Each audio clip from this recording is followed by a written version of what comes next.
Ladies and gentlemen, boys and girls, in today's video I'm going to be going over 7 easy tips to improve your aim tremendously. So with that said, let's get started. As an introduction to this video, here are a few clips of me aiming ever since I got back home from DreamHack on Aim. Have a look.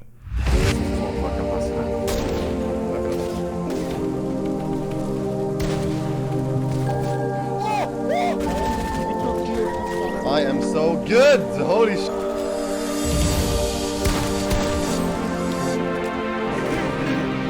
Oh, he's so good!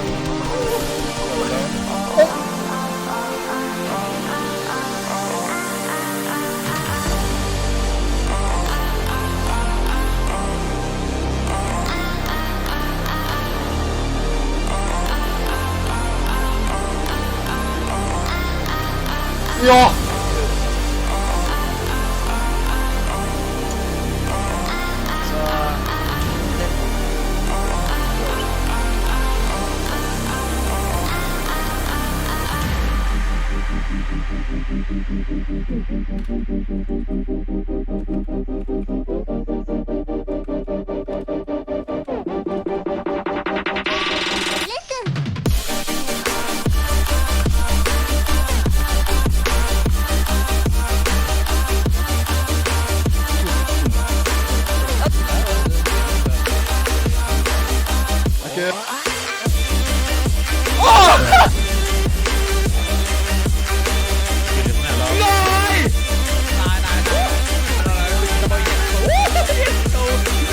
So there you have it, a few clips of me aiming ever since I got back home from DreamHack on Aim.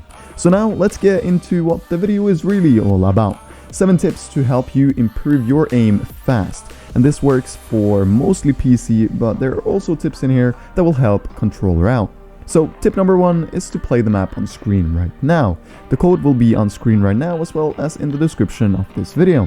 Be sure to check that out. I highly recommend playing it a little bit. I personally like to play it on stream against viewers, and I also think it's a great way to warm up before, for example, FNCS. Next up is Skavook Aim Training, and not only does it have tile frenzy, tracking and flick shots dash tracking practice, it also has an amazing combat course, and this is my go-to warm-up map, and it also helps me improve my aim tremendously. What I like to do is just grabbing a golden spaz as well as a golden scar, then hopping straight into the combat course. I feel this is very friendly for warming up, and I do think that this is the best warm-up map within Chapter 2 and Creative, so I would highly recommend you guys to check it out if you haven't already. The reason I decided to actually start playing this map is because of Rifla, another member of the Com Legends who has been playing incredibly well in 2020, and I thought, hey, if he uses it, I might as well use it as well. Let's hop on over to tip number 3. Tip number 3 is to play box fights. Just a couple of months ago, as a lot of you guys probably already know, I was very bad at the game. My mechanics, my game sense, as well as my aim was pretty bad, making me a pretty bad player. But recently I have improved like pretty much none other, and one of the reasons being playing box fights. However, I do want to warn you, you should not play box fights for more than maybe 30 to 45 minutes per day, because box fights are realistically not realistic. In-game scenarios are much different. However, it helps you improve your aim as well as your mechanics, so it's a good thing for warm-up and to end a session. With that said, let's hop on over to tip number 4. Tip number 4 is to play build fights. And the reason I say that you should play build fights is because in Fortnite you have to aim very differently than in other games. You have to adapt to your own builds and edits. And that is why build fights are so magnificent. You learn to edit and build freely, and then you can also practice your aim in any shape, way or form. And that's why I personally have started playing way more build fights the last couple of months, and I have seen tremendous improvement. I don't know if that is a coincidence, but that's why I recommend it to you guys, because of my own personal improvement. And I know build fights can be really unrealistic, but maybe if you have the opportunity to do so, make them more realistic. Make sure that you have a cap at around 1000 mats or 500 mats per fight. Makes it more realistic and makes you save more mats, and it also makes you improve your aim because you have to go for different angles you would probably go for in real games too. Therefore, practicing realistic angles, and that's what I like about build fight. Tip number 5 is to invest in an aim simulator, or an aim trainer rather. In my personal opinion, the 2 best aim trainers are Kovacs and Aim God. Aim God is around $5, whilst Kovacs is around $8 on Steam. You can get them and watch more and learn more about those things in this video.